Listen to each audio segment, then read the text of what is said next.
All right. So as I was saying, the title of the theme of our evening tonight is Finding Common Ground. I think, as we all know, our communities, particularly recently, have seemed quite divided. As a matter of fact, more than divided, but angry, fearful. People seem to be locked into their own points of view and access a media array, that seems to support their point of view. And when I say they, I mean us as well. We do the same. So, even when we talk about what facts are, I don't know. I think that is a kind of a slippery concept, facts these days. But tonight we have the honor, and I do mean that, to have Representative Pam Marsh, who represents Southern Oregon, speak to us. We've asked her to talk generally kind of about that, finding common ground, but also, what are some of her legislative successes and, priorities going forward.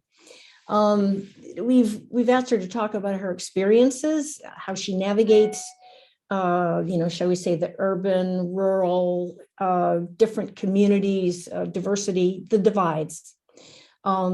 She was first elected to serve as a legislator in November 2016. Before joining the legislature, she served the city of Ashland as a city councilor and was a member and chair of the City Planning Commission. Boy, that sounds like a job.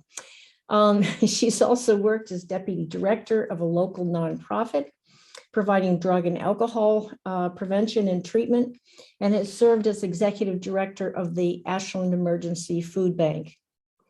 On a more personal level, Representative Marsh has lived in Southern Oregon since 1994, when her husband moved there with her 4 children from Palo Alto, California. In Palo Alto, she worked for a state legislator, managed a cities association, and served a variety of governmental and nonprofit volunteer positions. For a decade, she was actively involved in the management and operation of Green Springs Inn and Cabins, and her family continues to own that business, now managed by her husband and son. And I'm taking a lot of this, as I'm sure Representative Marsh recognizes, and maybe some of you too, from the biography information on the website, the legislative website. But I just particularly apropos of this topic, I have seen her in action, and she does know how to find common ground. But from that biography, it says Pam ran, and it says Pam, I should say Representative Marsh, but Pam ran for the legislature because she knows from firsthand experience that government matters. I think we all look for a legislator who is willing to step up and say government matters. So I am absolutely delighted to be able to introduce, and I now present to you Representative Pam Marsh. My goodness. Thank you. Trish, what a wonderful introduction. It's always kind of odd to sit and listen to someone else recite what it is that happened to you in your life story. So you got a lot of details there. Most relevant. Yeah, I think it's important. I think it's important because people have get a feeling of who you are as an individual and what you have done, aside from just being, an honored legislator. Thank you. Well, it is certainly true that we all bring all of our past experiences to the job of being a legislator. First of all, let me just say thank you to all of you for being here on a Friday night. I totally endorse your drinking of red wine or whatever wine. I'm drinking tea out of my Jeff Merkley cup, but as soon as we finish talking together, I'll be drinking red wine too. So I'm glad that you got a head start on my behalf. I wish we were here in person together, and I could look out across the audience and say hello to all of you and make contact with all of you. But the fact is, I think we've all learned over the past 2 years that Zoom can be a pretty good portal. It's a pretty decent way for us to come together, to share information, to puzzle over the issues that we need to resolve for families and for healthy communities. And And it's a great equalizer. I will say Zoom over the past 2 years, for those of us who are in the legislative business and who live in the farthest corners of the state, Zoom has been a tremendous equalizer, because when everybody is on Zoom, nobody is advantaged. So while I would like to be there in person, I'm really committed to making sure that Zoom remains part of our common use, so that all of us, no matter what corner of the state we are in, no matter what community we populate, can be part of the legislative and the public process, both within our communities and within the state as a whole. I want to take a minute just to really acknowledge AAUW and the importance that you play in our communities. We are living at a time when the number of community institutions is really shrinking. The number of Rotary clubs, the Elks, the Lions, those are robust in some communities, but they are all but non-existent in many others. Many of us don't go to churches. And I was thinking about this concept of social capital this afternoon. Just tell you a brief story. I had an opportunity to visit a clinic in Medford called Oasis that is really doing amazing work with parents, primarily mothers, who are involved with substance use disorder. And it's a primary care clinic. They also do prenatal care. So families come in, they can get the prenatal care, then they have ongoing relationship, because they provide pediatric support and really family support for as long as the family is associated with the clinic. They bring in the public health system to provide services on site. They bring in child welfare. Many of the families are child welfare involved. They bring in infant massage. They bring in our family nurturing center. And it's all encompassing. And the desire is really to create this enduring social capital organization that can provide stability and support long-term recovery for parents who are deep, in many cases, deep into intergenerational addiction. This kind of approach is really how we change those patterns. And AAUW, if you continue with the analogy, is really what you are doing is you are building social capital within our communities. I looked up an article that Oregon Community Foundation, a study they did about 5 years ago on the welfare of children, where they really identified the presence of social capital as being a determining factor on how children thrive and how their economic wellness manifests across their adult life. And this article defines members of our community organizations like AAUW, noting that they repeatedly interact with each other, they build trust, which this in turn increases cooperation and reciprocity. And that is really what AAU is doing. You are in the business of building social capital. And that is the glue in terms of tonight's theme that will help us create community and be integral to our efforts to confront the partisan divide that is right in front of us right now. We need confidence in our communities. We need confidence in the organizations that are the pillars of those communities. And AAUW is right in the forefront of that movement. And for sure, we are living in partisan times. Unfortunately, Oregon can't quite escape the partisan divide. You noted that I was elected in 2016. Somebody else was elected that same night, and it took some of the joy out of the election for me, for many of us.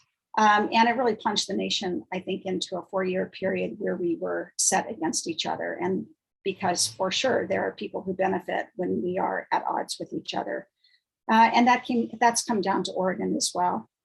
And yet, even in this context of tremendous partisan divide and sniping and disagreement and an inability to focus on facts or to even have a common understanding of what those facts are, if you poke a little bit further, you will find that on the ground, we are all just a bunch of human beings living our own lives. And in fact, we actually get along most of the time. So how does this all manifest within the Oregon legislature? Well, let me just to describe the kind of environment that we've been in, let me harken back to start the story on December 21st, 2020. And on that day, I was in the Oregon Capitol for Legislative Days, which is a precursor to our session in the coming year. And I stood at the window of my office, which is on the 3rd floor, and I looked out on the ground below, and I saw people protesting, trying violently to break into the Oregon Capitol. And in fact, some of them were successful. As it turns out, some of them were successful because they were aided by one of my own colleagues, which was distressing and truly unbelievable. And they wrestled with law enforcement in the context inside the Oregon Capitol for some period of time. You can find it all on video if you want to look it up. It was horrifying. It was distressing for many of my colleagues, particularly my colleagues of color. It felt life-threatening to see this kind of violence taking place in the building in which they worked. So it was horribly familiar on a few weeks later when we saw this unfolding at the US Capitol on January 6th of the following year. We'd been there, we'd seen that, and then we were seeing it in the nation's capital. So that event led to a session that was pretty contentious, and eventually we actually, for the first time ever, evicted essentially a member of our House of Representatives for participation in that break-in when it became clear that a legislator had actually walked out of the Capitol with the intention of deliberately letting violent protesters into the building. That session was also notable for an increasing insistence by members of the Republican Party to read all of our bills out loud. So generally, the way this works is that bill reading is required unless we waive the rules. It's very common practice to waive the rules. Some of these bills are 150 pages. So to have an individual stand in front of the room and read, which is what they've had to do, it means that we are spending hours both forcing somebody to read and forcing everybody else to listen. Eventually, we got a machine that now reads it by rote. But this was really the refusal to waive rules was really an indication, I think, of this partisan divide that we had continued to wrestle with, and that was really front and center within our legislative activities. So how does all this actually play out? I thought what I would like to do is talk to you about 3 areas in which I worked in that year of 2021. This was the session that unfolded very shortly after that violent entry into the Capitol, because it tells a fairly different story. Certainly from all outside obvious efforts, it was a contentious time. We were reading bills. We were making confrontive statements about each other, in some cases in the press. But behind the scenes, we were really all at work. We were on committees that were functioning. We had cordial relationships, and in some cases, very warm relationships with each other, because the work is intensely personal. The political environment is at a high level, but the work is really between individuals. So, and I think the stories I'm going to tell you kind of illustrate that. The first area that I thought I would talk about is the work that we did on wildfire recovery. So you will remember, hearkening back even farther than December 2020 to September 8th of 2020, when that Labor Day fires scoured Oregon landscapes in 7 different counties with significant impact. When those fires were done, we saw that we had more than 1 million acres of Oregon forest land had burned. The fire had destroyed 4,200 homes, hundreds of outbuildings, hundreds of businesses. The cost to those fires, I think, is still being calculated, but certainly it is in the billions. And of those fires, a significant one, the Almeda fire, was in my own district. Of the 4,200 homes that were destroyed during that fire, 2,500 of them were in Jackson County within my district, in the communities of Talent, Phoenix, and unincorporated Jackson County. And it would be bad enough to lose 2,500 homes, but of those 2,500 homes, 1,500 of them were manufactured homes in 18 manufactured home parks that were largely or completely destroyed. Manufactured homes, as you all know, is our naturally occurring affordable housing. It's where we house and take care of people who may not be able to afford other alternatives And these were intimate, supportive communities and neighborhoods that really provided support to people who lived there. So the disaster was not just that we lost housing, it was also the type of housing that we lost, and the vulnerable residents, working families, the elderly, and our Latinx population who lived in those homes that really exacerbated the nature of the destruction. So when we came together in February of 2021, wildfire recovery was high on the list of objectives for the session. And in the Senate, there was a committee that was created to address wildfire recovery as part of and natural resources. In the House, we had a wildfire recovery committee solely focused on recovery. And we did a tremendous amount of work over the next 4 months. And I'm going to tell you that if the votes were not unanimous on the work that we did around wildfire, they were largely bipartisan. And we did tremendous amount of work. And we were able to do this because legislators from all parts of the state and all parties and all philosophical directions understood that Oregonians needed help, that we had had a disaster, that it put people out on the street, that it destroyed people's lives, and that we needed to come together and take care of people. We passed policy bills that reformed property tax assessments after a disaster. Those will have an enduring value for everybody who has a disaster in the future to make sure that they get a fair property tax reduction on their bills. We passed legislation to broaden insurance coverage when your home is destroyed, either in a single event or in a disaster. We passed several bills that addressed manufactured housing. Those are my babies because we knew that manufactured housing programs were going to be a big part of our recovery in our district. So we put together bills to broaden the existing manufactured home programs that we have at the state and make sure that wildfire victims could take maximum benefit of those programs. And we passed a funding package of about $400 million, $150 million of that dedicated to replacing housing on the ground.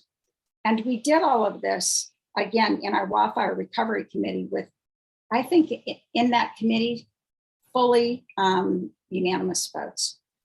So we are very capable when we see a disaster and we know that Oregonians are at risk of stepping up and working together and doing the right thing to take care of each other. And I hearken back on that wildfire recovery experience a lot because I think it's really reflective of who we are as individuals, our shared values, and our desire to use the tools at our disposal within the state to take care of people.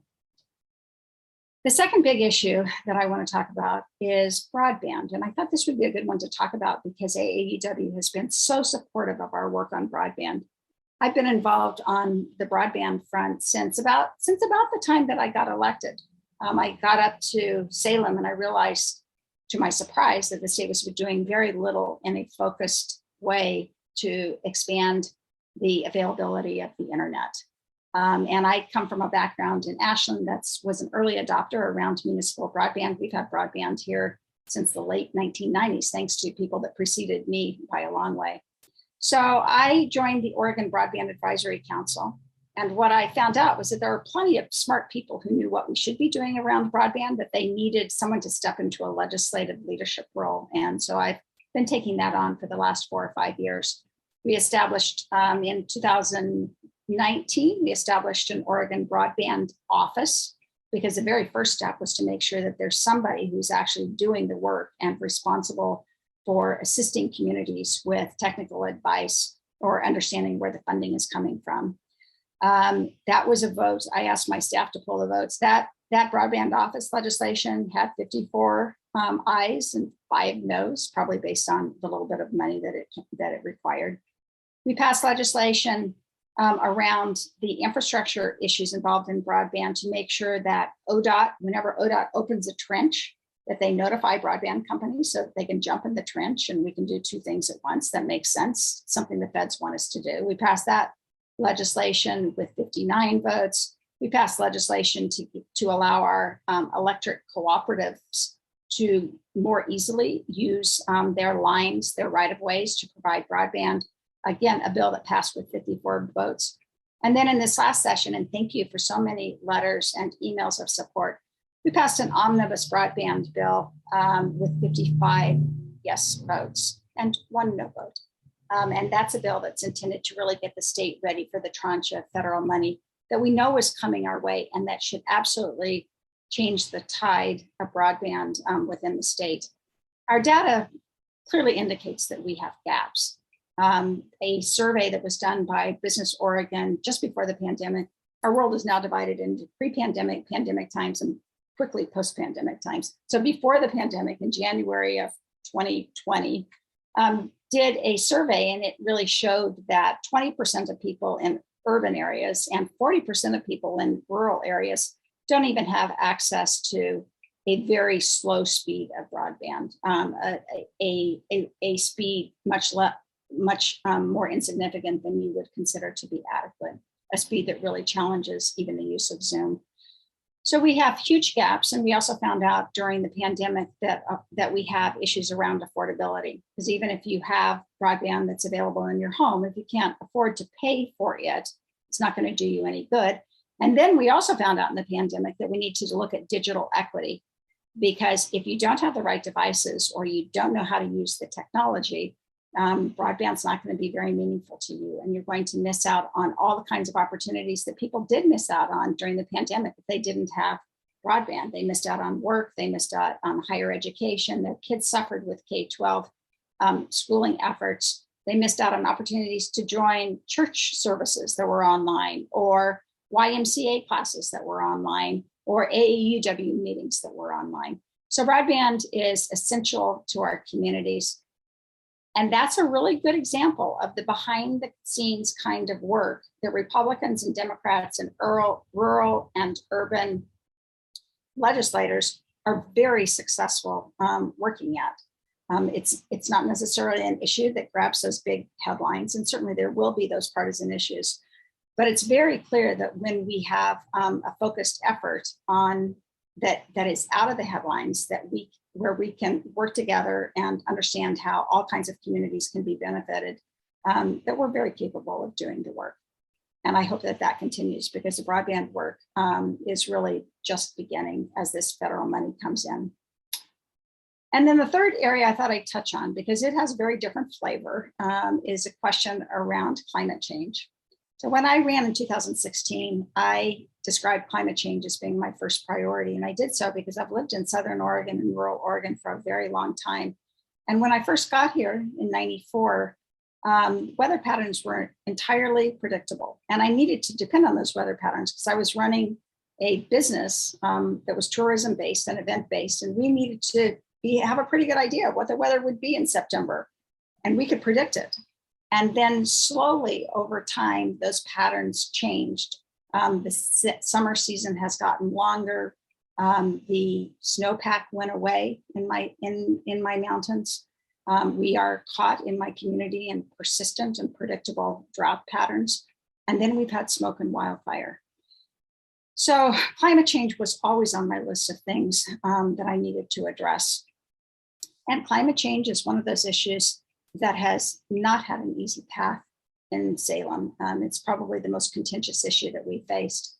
And a couple of years ago, in 2019, we came together after several years of working on the legislation with a piece of legislation you may remember that would have established, the shorthand was called Cap and Invest. Basically, the bill would have created a cap on greenhouse gas emissions, and it would have also developed a market that allowed entities that create carbon, businesses that create carbon, to essentially buy and sell those kinds of credits. That's a very brief description of what that very complicated bill did. But the next part of it is that the bill, although passed in the House on a partisan vote, resulted in a huge blowup when the bill got to the Senate. There was a walkout. The Republican senators left the state. And very soon, we were in the middle of ongoing timber unity protests at the state capitol, where the timber unity being born out of that particular legislative issue. And we saw parades of log trucks passing and circling and blowing their horns and frankly, taking the stage. So the walkout worked. The legislation did not go forward. I came home thinking deeply about the messaging and how we had really failed to try to communicate around that policy and why it mattered in many parts of the state. We had a very clear, although I fashion myself as being a rural legislator, I mean, that bill was a prototypical urban rural divide, and that was exploited by the Timber Unity folks who really wanted to position it as a blow to another blow created by Portland liberals, although I'm not Portland, to try to undermine rural economies.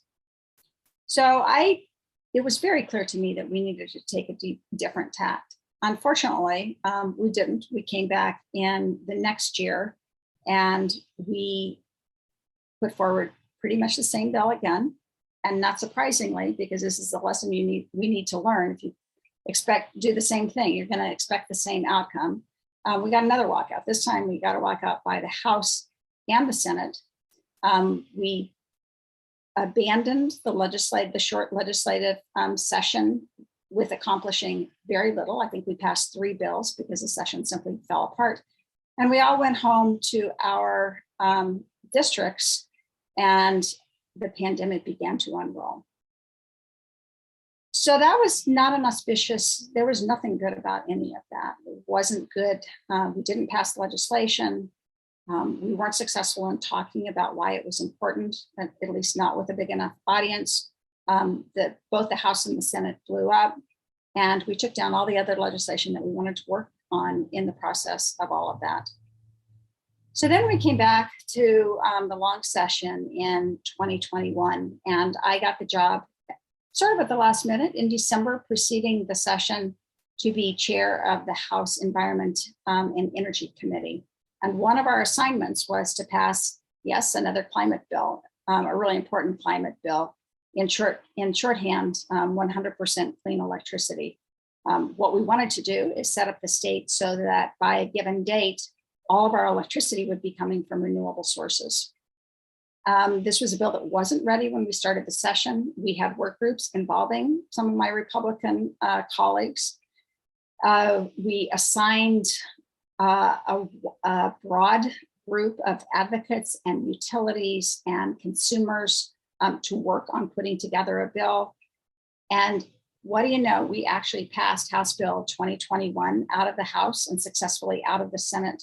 And we set the state on a course toward 80% renewable electricity by the year 2030 and 100% by 2040. To be clear, it is aspirational. We don't yet know quite what all the technology is going to be that we're going to need to achieve this, but we have the utilities on board, we have the Public Utility Commission on board, we have the advocates on board, and I believe we will figure out what the technology is.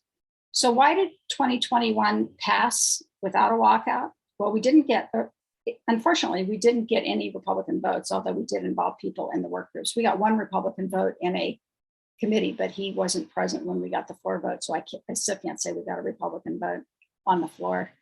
And clearly 100% clean was not as contentious as cap and invest. It's not as ambitious of a piece of legislation. But we had learned some lessons. And one of those lessons was how to talk about this legislation differently. We didn't talk about 100% clean, particularly as a piece of climate legislation. What we did talk about was the opportunity to really develop renewable projects that are community-based, that provide jobs, that help our most far-flung communities with resilience, that can be an economic factor in our rural communities. And I will tell you, we absolutely have rural legislators who understand that that's a fact and that climate change is happening and that they need to look for ways in which these technologies can be beneficial to their districts. But we are not quite to the point where they can vote for that legislation because they are, in many cases, just ahead of where their constituents are. But we are making progress on this front. And I think another few years and we will be able to see votes on important climate bills that are actually bipartisan. And in fact, we did see one that gets pretty close to that in the session that we just ended in 2022. This is a bill that in shortcut I call access to cooling. This is a bill that we started working on the day after the session in 2021 ended, because you may remember we ended on a Saturday. On that Sunday, it was 116 degrees in Portland. And there were heat domes in many places across the state. When the heat cleared, we knew that nearly 100 Oregonians had died from heat, probably many more who had other kinds of conditions that were exacerbated by the heat. And that happened in communities across the state. And we all looked at each other and said, this cannot happen. We are seeing the changing climate is creating ongoing, significant, and predictable changes on the ground. And we are going to have to equip Oregonians so that they can live in some safety and comfort as climate change progresses. Again, we didn't talk about it as a climate change bill, but we did talk about it as a health and safety bill. And we put together a bill that was successful, that in fact got some Republican votes. I looked up the vote just to share with you. In the House, it passed 49-9, which means it probably had 10 to 12 Republican votes, which is pretty darn good. And what that bill does is a number of different things. It really all focused on providing cooling opportunities to Oregonians when it is so hot outside. We set up cooling shelters. We are giving landlords some ability to access funding if they want to create cooling opportunities within their multi-story buildings. We set out a tenant's right to install an air conditioner within certain parameters. We are giving OHA $5 million to deploy air conditioners on an emergent basis to people who are most vulnerable. And we are setting up a $25 million electric heat pump installation campaign that will provide, in one part of the program, landlords incentives for employing electric heat pumps within their rental units. And in another part of the program, we'll use community organizations to help community members do bulk purchases and installation of electric heat pumps. Electric heat pumps, you probably know, will provide both cooling and heating. That's how we got into this conversation. And it is by far the most energy efficient item on the market, because as we equip people to be able to have healthy and safe environments that will support them in the future, we certainly want to make sure that they are saving as much money and using as little energy as possible.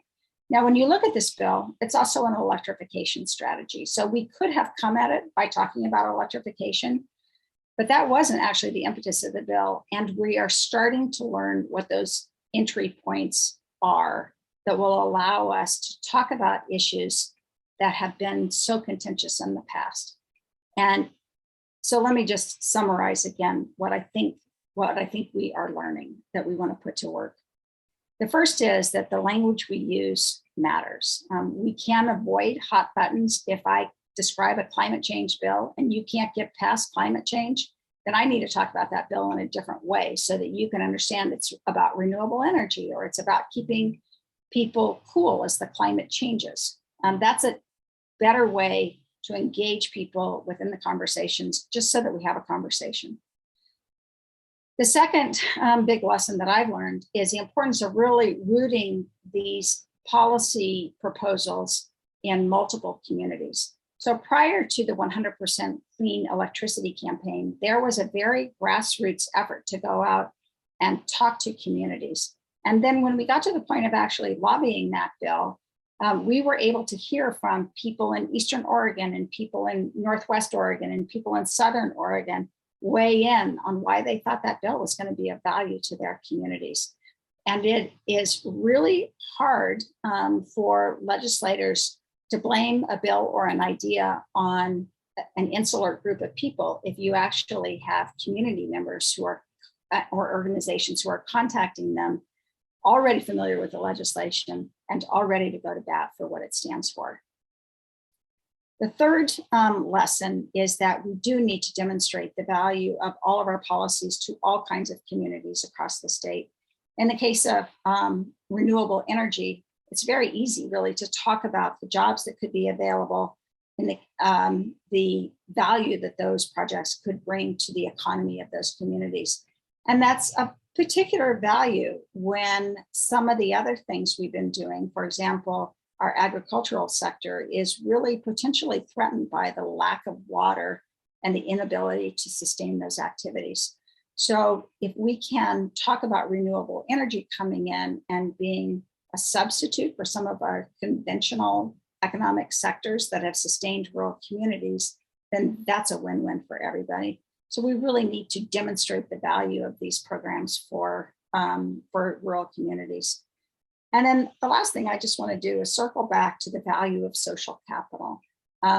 Again, AAUW, because of your persistent presence in our communities and your willingness to come together to talk about the issues that are in front of us, to help us puzzle out solutions to issues that are facing individuals or families or communities or the state as a whole, you are really creating that social capital that helps us all have confidence in our organizations, confidence in our communities, and helps us come together in a productive, useful way to talk, to be together, and to try to be productive on the public front.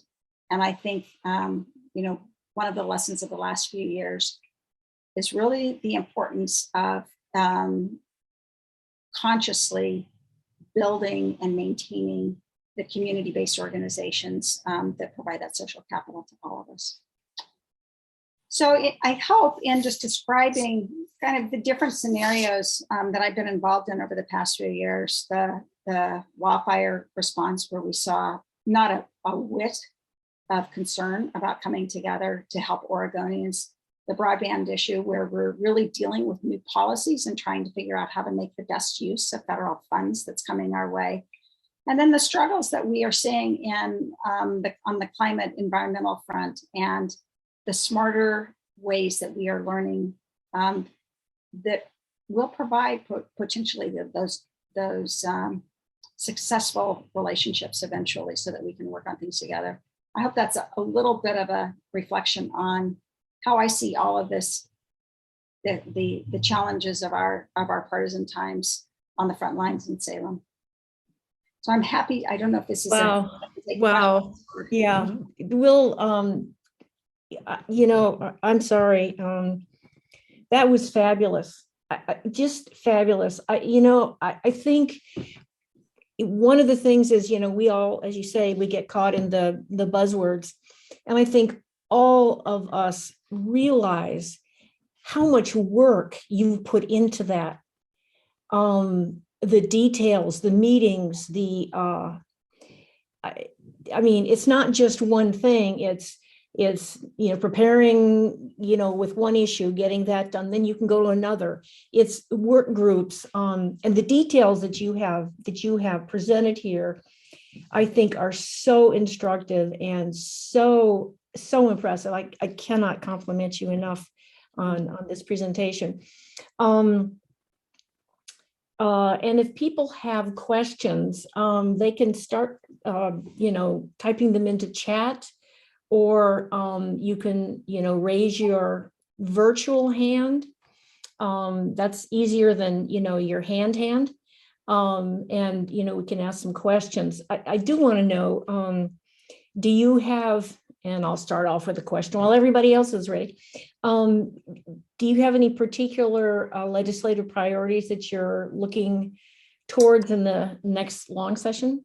Yeah, I've been thinking about that. We already have my staff. We already had a meeting, and it's a very long list, but of course, a lot of them are just lists that we'll develop. But to give you a couple of ideas, one is, I think we need to look at the wildfire response that we did in 2020, and we need to think about what needs to be ongoing and available to people as we see wildfire unfold year after year after year. Mm-hmm. We, even with the supports that we put together in 2020, and we did some extraordinary things. It was a disaster that raised to the level of FEMA, so we had that support too. People still struggled. People in the Bootleg fire, and I have a constituent who has a ranch over there in Lake County, had the same kind of personal loss or business loss. For the individual, it's the same, regardless of whether your whole neighborhood burns down. And we have nothing to offer them because it wasn't FEMA. It didn't raise to that level. And yet we're going to have losses like this. I think it's safe to say, perhaps not every year, but many years. And so we need to think about what supports we put together that we should have ongoing. That's a whole big bucket right there. And then I'm working intensively on housing on every kind of front. My we had a housing crisis in Jackson County before we ever had a wildfire, and then we lost 2,500 units. And across the state, the data shows us that we are short about 130,000 units, give or take 10,000 here or there. I think the only way we get on top of this is if we really start thinking outside convention and think about how we produce housing and how we get it on the ground quickly. And I'm hoping our little wildfire area can be kind of a test case for that. We have modular housing going in. We have someone who wants to build 3D housing, which will be groundbreaking across the country.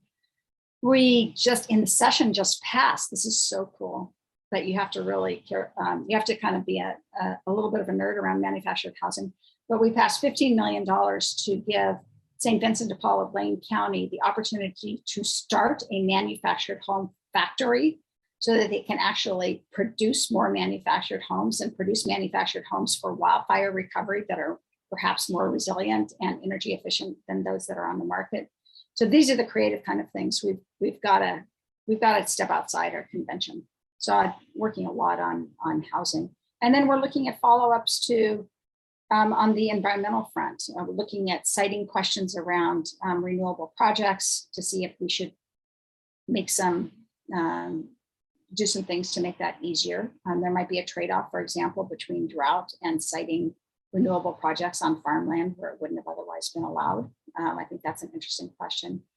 I'm interested in whether we are going to need to identify an ongoing source of subsidy for renewable energy projects. In our 100% clean bill, we put aside $50 million for grants to local projects. And that'll be a test case to say, do we need to do this on an ongoing basis? So lots of stuff that I'm thinking about. Yeah. I'm going to take one question from our Margaret Messick in the chat, and then Mary Pat. Margaret asked, because you talked about housing, I thought I'd follow on. I'm curious about the housing that they used to help. Was it to replace regular houses with manufactured homes of less value? That's really not what we've been aiming for, mainly in our communities. The single family, in my community, I think this is true of the other communities, the single family homes have been the first to come back. In many cases in Talent, while certainly not everyone is back, you can start to see what the new neighborhoods are going to look like at places where there was frankly only yards of debris a year ago. And people who are in single family homes have struggled tremendously, but still many have been able to rebuild because they had a mortgage and they probably had insurance attached to that, and they have some resources. What we're really trying to do on the manufactured home front is to support the redevelopment of the manufactured home parks, or at least some of them. We won't get them all back. That went away. When we talk to residents, it's for many families, it's a preferred alternative because there are these very close-knit and often intergenerational neighborhoods that are part of parks. And new manufactured homes are great. They're energy efficient. They are made of the same materials as brick and mortar. In fact, what we want to do is many people were living in manufactured homes that were worth perhaps $10,000, $20,000, $30,000 statistically across the state. Something like 40% of our manufactured homes are pre-1980. So that's a very old bunch of homes, the original homes. We want to get people who had those older homes into new manufactured homes. So actually they will wind up both with equity and equity in a product that is much more comfortable and healthy and energy efficient than the home they had before. Hope that answers the question. Yeah. Mary Pat, you had a question. I do. Thank you very much, Representative Marsh. I really appreciate the whole presentation. I have a question on the climate change issue.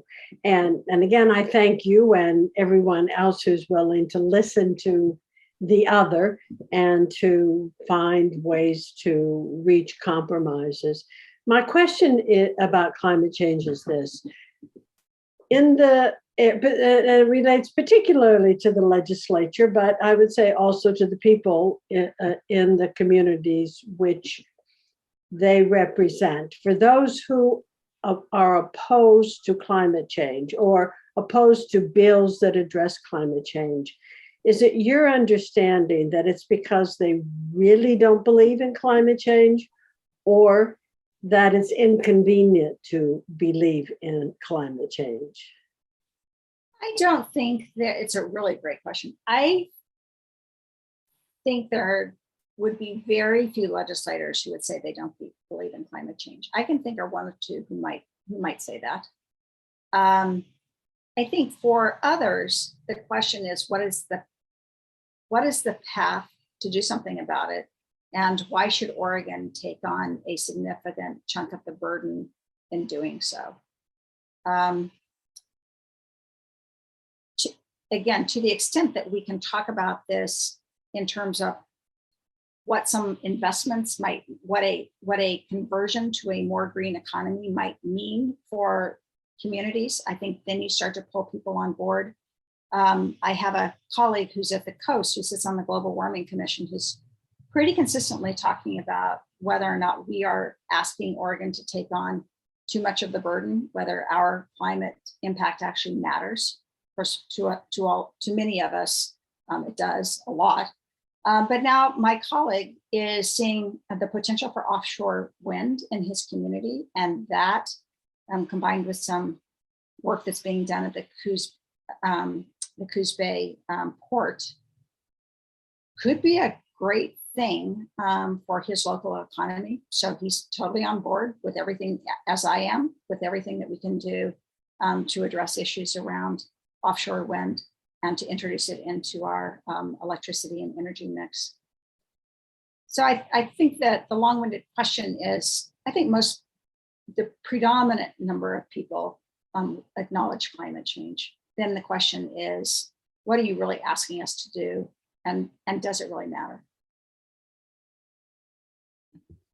Interesting. Katie, I think you had your hand up. I just want to make a comment and ask if there's anything in the works to give people who install solar some sort of a tax credit. I understand there was one at one time in Oregon, and now it's only available through the end of this year through the federal thing. But just as a personal statement, we just had finally, it took 8 months, we finally have solar up and running. And in 2 weeks, it reduced our electric bill by 1/2. And this is March. We're not talking high summers. The systems have gotten really efficient. I will say, our system's small. We are not heavy users, but it's for us. We can afford it. Listen, so it was $13,000. Okay, we're not going to live long enough to regain, to recapture that, but. Maybe resale and stuff, but so I'm just curious as to whether well, we do have a state solar and storage rebate that your contractor should have been able to apply for via the Department of Energy. Did you look at that, or was there a problem with it? He told us that the only one available was through the feds. There is a state one.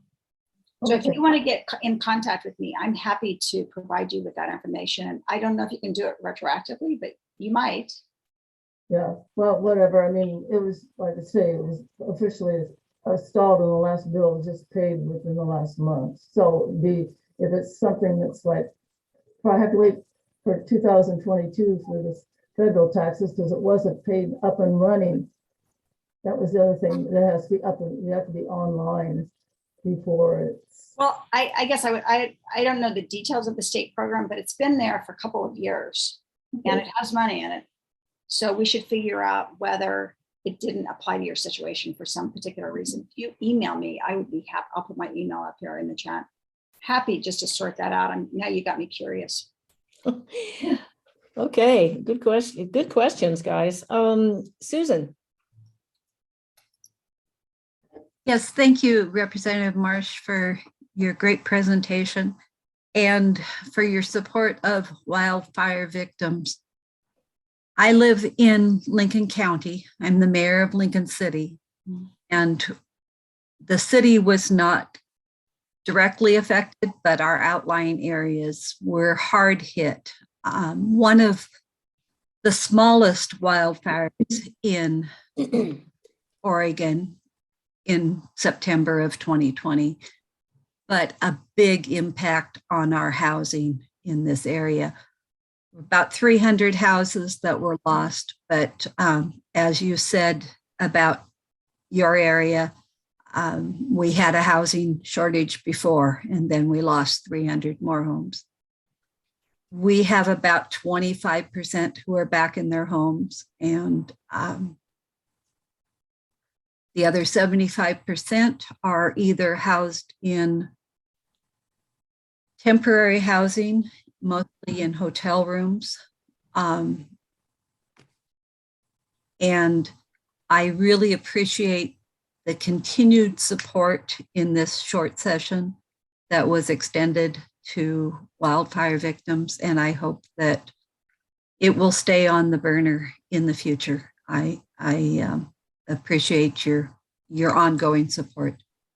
Well, thank you. I think the good news here is we have $422 million in federal money that's coming our way that we will be able to put into housing.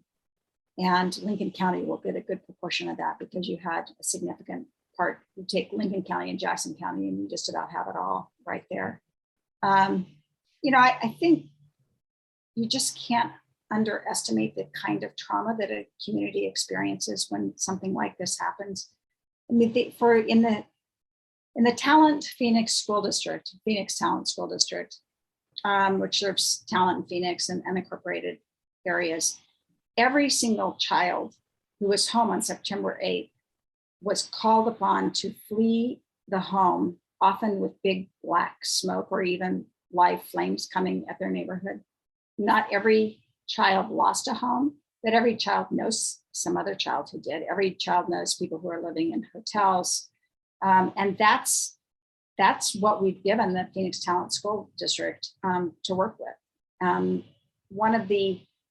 I'll just mention quickly, the only wildfire bill that we really needed to do in the 2022 session, because it just got lost in 2021, was to backfill, make sure that our 4 school districts, including Lincoln County School District, Phoenix Talent, Santiam Canyon, and whatever the 4th one was, have adequate funding so that when they have a loss of students over these next few years, that they'll be able to keep their programming whole for the next few years while the community rebuilds. If you look at the work these school districts are doing, and they are reflective of the community as a whole, at addressing both tangible needs, people in hotels, people in RVs, people in FEMA housing, and the emotional needs of students and families and teachers after a disaster like that. I mean, this is years of work ahead. It's even people who managed to rebuild their single family homes and have been living in them, get them talking, and they will tell you about the trauma that they continue to carry just from the experience and the pressure of trying to make decisions and being pressured and feeling like they were going to be out on the street. It's huge. So I appreciate, Susan, your work in your community. We are really close on to 8, and I had promised that we would let you go. I don't see any particular burning questions, but I guess I just want to say what a wonderful response to some of the division and divisiveness and so on that I talked about initially. I think if there's one word, I mean, obviously the hard work and the intelligence and everything else that you put into this, but I don't know if our other members heard this, but I heard the word community.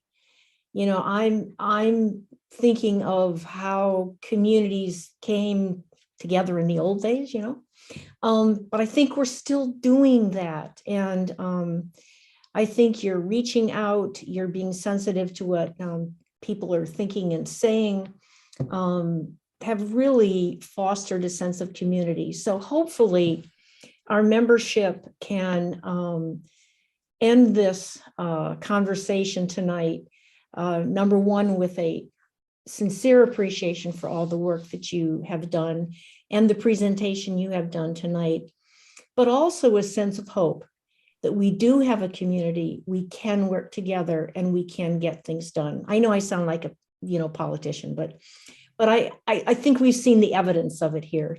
So thank you so very much, Representative Marsh. Take care. Thank you. Thank you for having me. Thank you Our pleasure. for what you're doing. Thank you. Please keep up your great work. Guys, is she amazing or what? Is she Yeah. amazing or what?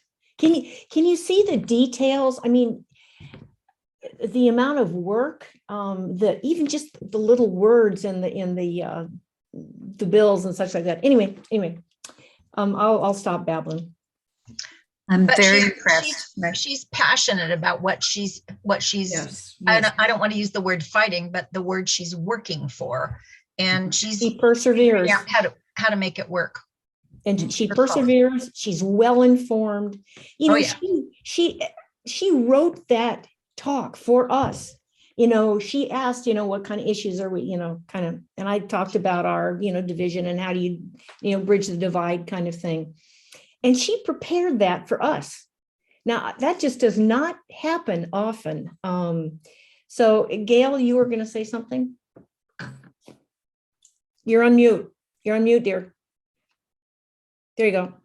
The first time I met Pam was when I visited the Ashland Public Policy Committee, which had 7 or 8 members. They're a very active group, and you've experienced them, and AUW of Oregon has too. And the one thing that you didn't say in her introduction is that she was an AUW member. And so I didn't know that. And I'm pleased to have her be my representative, and I think she does wonderful work. She's very, very intelligent and such a nice person. Yes. Yeah. It shows. Wish they Boy. all were like that. Could we use politicians like that? I mean, anyway. Katie, And Marsh for governor. as a matter, I think I wrote someone a note here like, oh, wouldn't it be nice? Did you have something else, Katie? I just was going to say that she points out something that I've said for years, because I was a roommate with Gretchen Kafori in college, and her husband Steve I've known since they're in 7th grade, or ex-husband. But anyway, so when they were running, I did work with East County here, and I have said for years that everybody that's in our legislature is a human being, just like those of us that are at home. How come all of a sudden when you get in the legislature, you're this evil creature? But most of them, and the news plays up on all the divisiveness. Yeah, We really don't hear, get much right. That sells. Yeah, no. Mhm. for the good that these people are doing, and they Yeah, don't get paid very much. And like you said, it takes incredible time. So I just really appreciate what She's done. Yeah, yeah. She's excellent. politicians, or whatever you want to call them, but our representatives and senators do. Well, I don't think we have much more, but I guess, Pat, could you mention tomorrow and what's on tap? Happy to. And thank you, Trish, again, for contacting Representative Marsh. We had planned to be in Ashland for this meeting, and in January, we surveyed everyone and decided that it would be better to have it online, but we wanted to keep Representative Marsh, and I'm so happy we did. What a stellar legislator.